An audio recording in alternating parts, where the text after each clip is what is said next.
She's so persuasive, that marijuana. She's so Je suis trop contente, ça fait trop longtemps. Bref, coucou mes chatons, j'espère que vous allez bien. Aujourd'hui on se retrouve dans une nouvelle vidéo où on va parler organisation.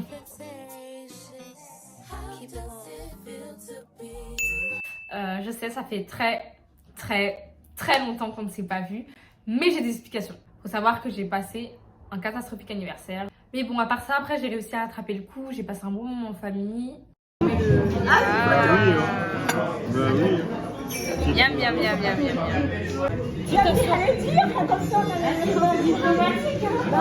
Je reviens aujourd'hui pour une vidéo organisation. Donc on m'a beaucoup demandé sur TikTok comment je fais pour rester organisée étant donné ma fast life.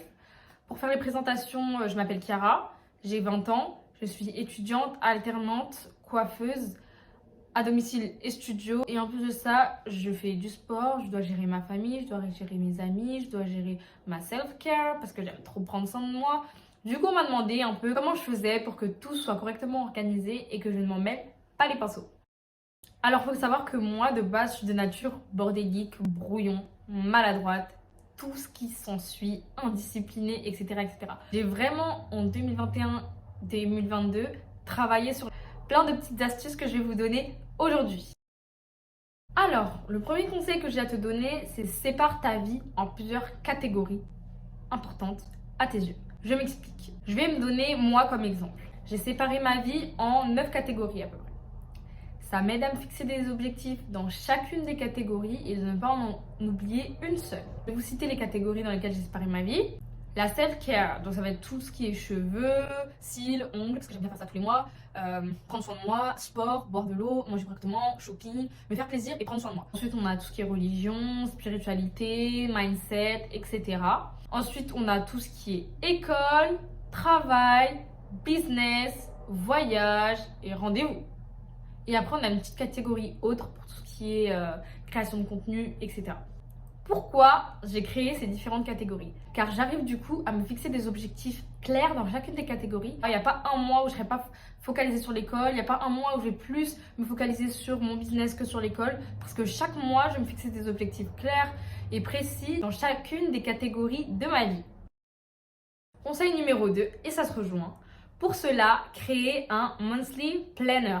Donc moi, je le fais moi-même à la main parce que je suis très créative, mais je l'ai déjà fait sous format numérique. Je vais vous l'afficher juste ici. Ce que je vais venir faire, c'est que je vais venir prendre une grande feuille A3, la séparer en 4 pour les 4 semaines du mois et me fixer des objectifs dans chacune des catégories pour chaque semaine du mois. Ça m'aide énormément à me projeter et à avancer concrètement dans les objectifs que je me fixe chaque année. Par exemple, dans mon monthly planner, je vais mettre être régulière à la salle pendant toute la semaine. Je vais mettre prendre rendez-vous pour mes cils. Mais je vais pas mettre comme dans une to-do list, je vais en parler tout à l'heure, aller à la salle et faire exo fesses plus exo dos plus exo bras, etc. Conseil numéro 3, du coup, ce qui rejoint un petit peu, faire des to-do list journalières. Alors ça, les gars, c'est mortel. Ça aide vraiment à être à 100%. Vous entendez? C'est de la provocation. Je disais, ça aide vraiment à être 100% presque tous les jours de sa vie. Moi, je vais vous afficher ma to-do list, mais je fonctionne sous routine. C'est-à-dire qu'il y a des choses dans ma to-do list qui vont rester tous les jours, parce que tous les jours, je vais faire la même chose, parce que j'ai une morning routine tous les jours et j'ai une night routine tous les soirs. Et pour ça, je prépare ma to-do list la veille. Ah oui, aussi j'aimerais parler d'une chose super importante. Pour pouvoir classer ce que vous faites, ce qu'il y a à faire en premier ou pas, j'ai vu une fille qui parlait du tableau urgent et important. Je vous explique. En gros, vous allez trier les choses en fonction de leur urgence et leur importance. Il y a des choses qui sont importantes et urgentes, ça c'est celles qu'il faut faire en priorité. Il y a des choses qui sont importantes mais pas urgentes. Il y a des choses qui sont urgentes mais pas importantes, elles viennent en troisième. Et il y a des choses qui sont ni urgentes ni importantes, ces choses-là, vous pouvez les laisser tomber. Comme exemple, c'est hyper important pour moi et c'est hyper urgent que je prenne rendez-vous chez le dentiste parce que j'ai mal à la dent. C'est quelque chose que vraiment je vais mettre à 10h le matin sur ma to-do list. Oh, c'est hyper important pour moi, mais j'avoue que c'est pas vraiment urgent d'aller à la salle de sport. Donc c'est très important parce que ça va contribuer à mon objectif du mois qui est de aller à la salle régulièrement. Je vais le mettre dans la journée à l'heure que je veux, mais il faut absolument que je le fasse. Oh, il y a une petite urgence, mais j'avoue, ça m'importe peu. Je peux le faire aujourd'hui, comme je peux le faire demain, mais il faut pas essayer de le retarder au maximum. Et il y a des choses qui sont ni urgentes, ni importantes, et dans ces cas-là, il faut laisser tomber, ça sert à rien de perdre du temps. Conseil numéro 4, qui du coup est la suite du précédent, avoir une routine. C'est hyper important les filles, les gars, peu importe qui me regarde ici, mais c'est hyper important d'avoir une routine. On peut penser, enfin moi la première, je déteste quand c'est toujours la même chose dans ma vie, etc. etc. Mais on a besoin de certains moments dans notre vie de se dire ok, on fait ça tous les jours, je m'instruis tous les jours, je passe du temps avec Dieu tous les jours, je prends soin de moi tous les jours. Il y a certaines choses qu'on est obligé de faire tous les jours. On est obligé de nourrir notre corps physique, mais il faut aussi qu'on nourrit notre âme, il faut aussi qu'on nourrit notre esprit. Et c'est pour ça que c'est hyper important d'avoir certaines routines. Moi, ma routine du matin, je la kiffe. Donc je vais vous dire un petit peu ce que je fais, même si j'ai fait un TikTok dessus. Je me réveille, je prie, j'ouvre mon journal de gratitude, je le remplis. J'ouvre un livre que mon chéri m'a offert, ça s'appelle Un moment avec Jésus, où en gros il y a une méditation quotidienne accompagnée de versets. Ensuite, je bois de l'eau, ensuite je me lève et là je fais ma douche, je vais au travail, mais etc. etc. Mais sans ce début de journée-là, ma journée va être, je sais pas si vous voyez, ce sera pas pareil. Et le fait que déjà, dès que je me réveille, je passe du temps avec Dieu, je passe du temps avec moi-même, je remercie Dieu pour la journée, pour la nuit, le fait que mes proches sont encore en vie aujourd'hui, que je bois, que je m'étire, tout ça en douceur. Même si je suis en retard, je le fais, ça fait extrêmement du bien. Avoir une routine aussi, ça nous apprend à être disciplinés et je pense que la discipline, c'est la clé de l'organisation. Pour ça, je vais vous donner des petits tips. Première chose pour être organisé, c'est avoir votre agenda sous les yeux en permanence. Pour ça, moi, j'utilise l'application Notes de Apple, mais j'utilise aussi Google Agenda ou pour mes plus gros rendez-vous, mes appels, mes rendez-vous médicaux, mes rendez-vous pour les cils, etc. Pour ne pas les oublier, je vais les rentrer comme ça va m'envoyer directement une alerte. Et il y a sur ordinateur, sur téléphone, Apple Store, Android, c'est top. Je préfère ça que l'agenda de iPhone, je sais pas pourquoi, j'aime pas du tout. Ensuite, bien évidemment, pour être organisé, il faut être reposé. Et le repos n'est pas que le repos physique, ce n'est pas que dormir.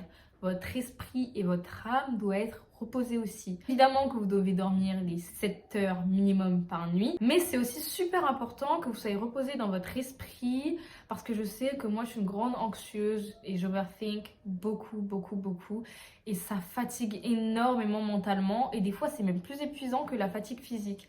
Donc c'est important de prendre du temps, de reposer son esprit, en faisant des activités apaisantes, en exerçant votre passion. Je sais que dès que je coiffe, mon esprit se calme directement. Mais dès que je lis aussi, dès que je joue aux Sims, et vous pouvez trouver le truc qui vous apaise et qui fait que votre esprit ne va pas être en permanence tiraillé dans tous les sens. Je sais qu'il y a plusieurs filles qui font le journaling. Ça leur permet de mettre à l'écrit. Chaque fois qu'elles n'arrivent pas à mettre de mots sur leurs pensées. Des fois, c'est vrai qu'on pense certaines choses, mais on n'arrive pas vraiment à expliquer ce qu'on pense. Et c'est vrai que l'écrire sur papier, ça peut vraiment aider. Mais c'est aussi super important de se reposer émotionnellement. Votre âme a besoin d'être apaisée. Coupez les liens des personnes toxiques avec vous, des personnes qui vous irritent, des personnes qui vous font mal au cœur, des choses qui vous font mal au cœur, des addictions, etc. Mais au niveau des sentiments émotionnellement, vous devez être aussi reposé. Si vous n'êtes pas reposé sur les 3 niveaux de votre vie, vous allez toujours avoir une sensation de fatigue en fait. Vous avez l'impression que oh mais je dors même plus mais je suis encore plus fatiguée. Parce que c'est pas efficace, tu te reposes physiquement mais sur les 2 autres plans, t'es épuisé totalement. Garder du temps pour soi, c'est hyper important la self-care, surtout les filles qui ont cet esprit de féminité. C'est hyper important que vous preniez du temps pour vous. Parce que je sais très bien, j'ai été dans cette phase-là aussi, où je suis la première à vouloir faire des cadeaux à mes copines, etc. Même si je sais que quand on donne, on n'attend pas forcément en retour, mais j'ai donné et on m'a pas forcément donné en retour, vous voyez ce que je veux dire. Et on a cette facilité à donner aux autres, mais quand c'est pour nous, dès que c'est pour ton copain, tu peux dépenser certaines sommes, mais dès que c'est pour toi, ah non, faut que j'économise, non, pas ce mois-ci. Dès que c'est pour ta maman, je dis pas que c'est pas bien d'être généreux, mais vous savez, c'est hyper important de se faire passer en priorité. C'est vous la priorité de votre vie. Vous êtes né seul, vous mourrez seul. Accompagné et félicité de certaines personnes, mais vous devez vous faire passer en priorité. Donc vraiment pour les filles, moi, les filles féminines, ce que j'ai comme conseil à vous donner, c'est vraiment de privilégier une journée par mois Vous allez prendre soin de vous, de la tête aux pieds. Si vous avez le budget, bien évidemment. Mais il y a forcément un petit truc qui rentre dans le budget. Ça peut être une épilation des sourcils à 10 €, ou une journée spa, ou une coiffure, ou une extension de cils, ou une pose d'ongles à 30 €, ou juste sortir dans un parc, méditer. Mais vous devez avoir cette journée où voilà, vous prenez soin de vous. Et enfin, un point qui est hyper important, mais on dirait pas comme ça, c'est limiter son temps d'écran. Les filles, vous ne pourrez pas être organisée si vous n'êtes pas productive et vous ne serez pas productive si vous passez plus de 10 heures sur votre téléphone. Mais même plus de 7 heures, c'est complicado quoi. Étant donné que vous devez avoir une nuit de 7 à 8 heures, après ça dépend si vous êtes dans la vie active ou pas, voilà, ça dépend de votre âge aussi. Mais je considère qu'une jeune femme de 20 ans qui travaille et qui est à l'école peut pas avoir 8 à 12 heures de temps d'écran, c'est beaucoup trop, vous arriverez à pas être productive. Le téléphone, c'est une réelle addiction et c'est hyper important d'essayer de s'en détacher au maximum. Moi, je sais que c'est le carême en ce moment et je fais un jeûne de téléphone parce que j'étais le genre de fille qui avait un temps d'écran de 4-5 heures avant et ces derniers jours parce que je me suis reposée en janvier-février, parce que voilà, ça allait pas forcément, j'étais très fatiguée. Je suis restée énormément sur mon téléphone et c'est pas quelque chose que j'aime en fait. Donc si vous avez beaucoup de temps d'écran et comme vous êtes sur les réseaux sociaux, voilà, un manque de productivité totale et ça freine vraiment à l'organisation. Essayez de limiter votre temps d'écran au maximum. 7 heures, c'est vraiment le grand maximum. Donc voilà, je suis pas trop une girl qui talk. J'ai énormément de mal à m'exprimer, que mes propos soient cohérents.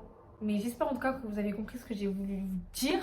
Si vous avez besoin de plus de détails, si vous voulez ma morning routine, si vous voulez savoir concrètement sous format vidéo YouTube comment je fais mon planeur du mois, peu importe les questions que vous avez, n'hésitez pas à me les poser en commentaire, je vous répondrai avec plaisir. En attendant, je vous fais des gros bisous et on se voit pour une nouvelle vidéo. Normalement, ce sera un vlog. Je vous fais des gros bisous d'amour. Oh, no, no, no, no. Yeah.